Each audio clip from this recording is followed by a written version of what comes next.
Assalamualaikum warahmatullahi wabarakatuh. Perkenalkan, kami dari kelompok 6. Di sini kami akan memaparkan materi yang bertema aplikasi berbasis komputer dalam sistem pendukung keputusan. Pada dasarnya, pengambilan keputusan yakni suatu pendekatan sistematis pada hakikat suatu masalah, pengumpulan fakta-fakta, penentuan yang matang dari alternatif yang dihadapi, dan pengambilan tindakan yang menurut perhitungan merupakan tindakan yang paling tepat.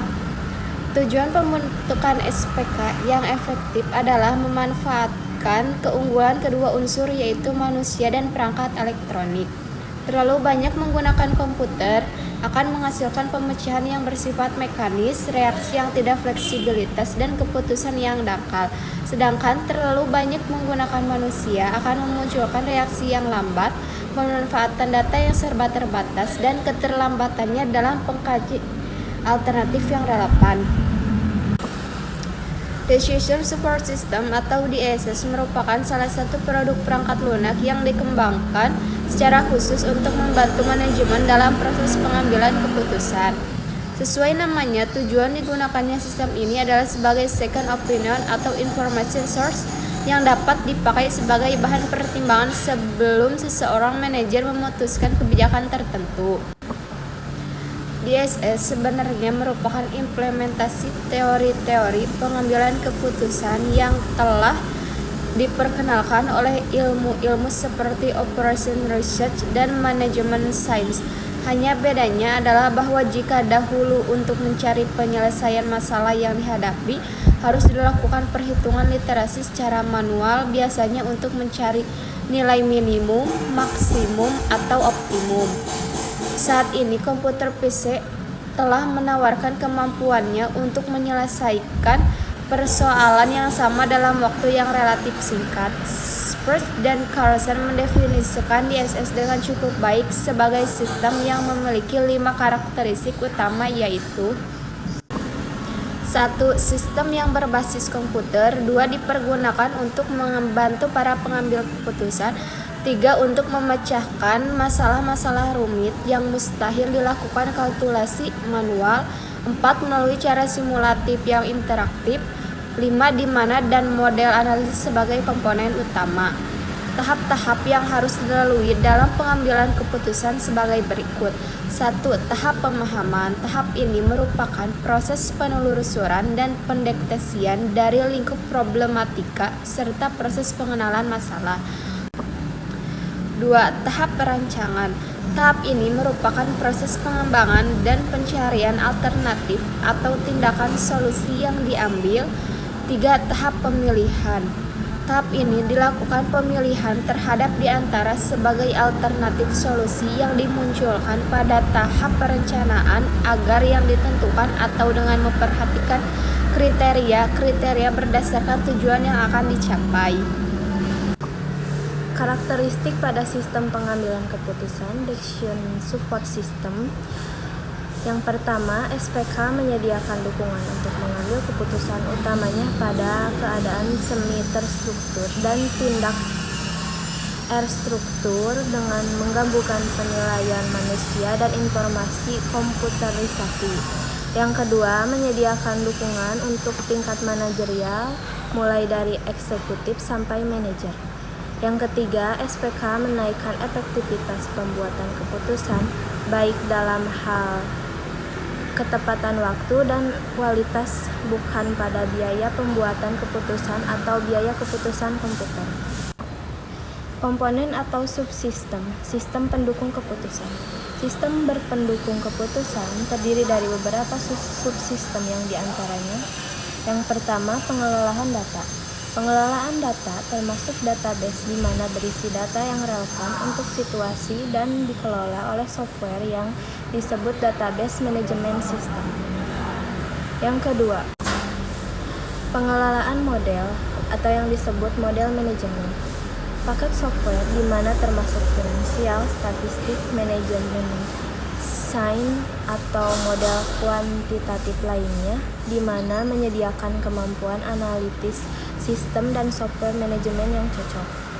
Yang ketiga, komunikasi subsistem dialog. Pemakai dapat mengkomunikasikan dan memerintahkan sehingga untuk itu diperlukan suatu antarmuka pemakai atau user interface. Yang keempat, pengelolaan pengetahuan atau knowledge management. Subsistem yang dapat dipilih untuk dapat mendukung setiap subsistem lainnya atau bertindak sebagai komponen yang berdiri sendiri. Yang kelima, pemakai user. Pemakai yang mengaplikasikan pengetahuan ataupun pengguna dari sistem.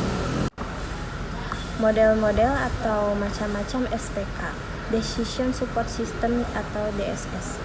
Ketika DSS untuk pertama kalinya dirancang, model ini menghasilkan laporan khusus dan berkala serta output dari model matematika.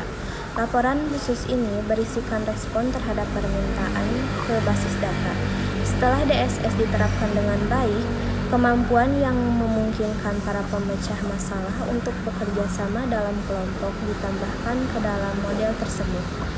Penambahan perangkat pelunak, bookware, memungkinkan sistem tersebut untuk berfungsi sebagai sistem pendukung pengambilan keputusan kelompok atau yang disebut Group Decision Support System (GDSS). A. Pemodelan matematika.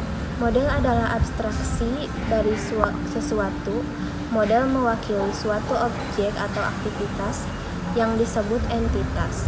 Manajer menggunakan model untuk mewakili permasalahan yang harus diselesaikan. Objek atau aktivitas yang menyebabkan masalah disebut dengan entitas. B. Jenis model. Terdapat 4 jenis dasar model, yaitu 1. Model fisik atau physical model merupakan gambaran 3 dimensi entitasnya. Model fisik yang digunakan di dunia bisnis mencakup model skala untuk pusat perbelanjaan dan prototip mobil baru. Model fisik dibuat untuk mencapai tujuan yang tidak dapat dipenuhi oleh benda sesungguhnya. 2. Model naratif. Salah satu jenis model yang digunakan oleh manajer setiap hari adalah model naratif atau naratif model yang menggambarkan entitas dengan kata-kata yang terucap atau tertulis. 3. Model grafis. Jenis model lain yang harus digunakan adalah model grafis. Model grafis atau grafik model menggambarkan entitasnya dengan abstraksi garis, simbol, atau bentuk. 4. Model matematis. Setiap rumus atau persamaan matematika adalah model matematis atau matematik model. Kebanyakan model matematika yang digunakan manajer bisnis sama kompleksnya dengan yang digunakan untuk menghitung EOQ. Sistem pendukung pengambilan keputusan kelompok. Berbagai komite, tim proyek, dan satuan tugas yang ada di banyak perusahaan merupakan contoh pendekatan kelompok terhadap pemecahan masalah. Menyadari fakta ini, para pengembang sistem mengadaptasi DSS ke dalam pemecahan masalah secara kelompok. Konsep GDSS, Sistem Pendukung Pengambilan Keputusan atau Group Decision Support System merupakan sistem berbasis komputer yang mendukung sekelompok orang yang telah tergabung di dalam satu tugas atau sasaran yang sama dan memiliki satu sarana tertentu yang berfungsi saling menghubungkan orang-orang yang ada di dalam kelompok tersebut. Bagaimana GDSS membantu pemecahan masalah? Asumsi yang mendasari GDSS adalah komunikasi yang lebih baik memungkinkan terbuatnya keputusan yang lebih baik. Komunikasi yang lebih baik dicapai dengan menjaga agar diskusi kelompok tetap berfokus pada masalah yang dibicarakan, sehingga waktu tidak terbuang sia-sia. Ekstra waktu yang dimiliki dapat digunakan untuk mendiskusikan masalah secara lebih mendetail sehingga didapatkan definisi masalah yang lebih baik. Atau ekstra waktu yang dimiliki dapat digunakan mengidentifikasi alternatif-alternatif yang sebelumnya tampak tidak mungkin. Evaluasi alternatif yang lebih banyak akan meningkatkan kesempatan mendapatkan solusi yang terbaik. Decision Support System dalam bentuk Business Intelligence Dashboard. 1. Mempermudah dilakukannya analisa terhadap data master dan juga data transaksi perusahaan untuk kemudian menghasilkan berbagai laporan yang akan mendukung proses pengambilan keputusan oleh pihak manajemen perusahaan. 2. Memberikan tampilan yang lebih enak dilihat dan lebih profesional yang disesuaikan dengan kultur serta sidang bisnis perusahaan yang menggunakan aplikasi ini. Jadi kesimpulannya, Decision Support System (DSS) atau sistem pendukung keputusan adalah serangkaian kelas tertentu dari sistem informasi terkomputerisasi yang mendukung kegiatan pengambilan keputusan bisnis dan organisasi.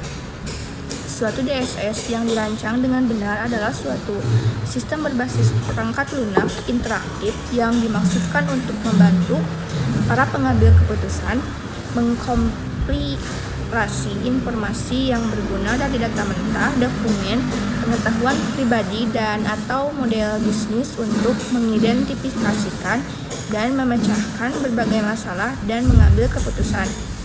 Sistem pendukung keputusan atau DSS digunakan untuk mengumpulkan data, menganalisa dan membentuk data yang dikoleksi dan mengambil keputusan yang benar, atau membangun strategi yang analisis tidak terpengaruh terhadap komputer, basis data, atau manusia penggunanya. DSS termasuk juga sistem berbasis pengetahuan. Sebuah DSS benar dirancang adalah sistem berbasis software interaktif ditujukan untuk membantu pengambil keputusan kompilasi informasi yang berguna dari kombinasi data mentah, dokumen, dan pengetahuan pribadi, atau model sistem untuk mengidentifikasi dan memecahkan masalah dan membuat keputusan. Sekian pemaparan materi dari kelompok kami. Mohon maaf apabila ada kesalahan. Terima kasih. Wassalamualaikum warahmatullahi wabarakatuh.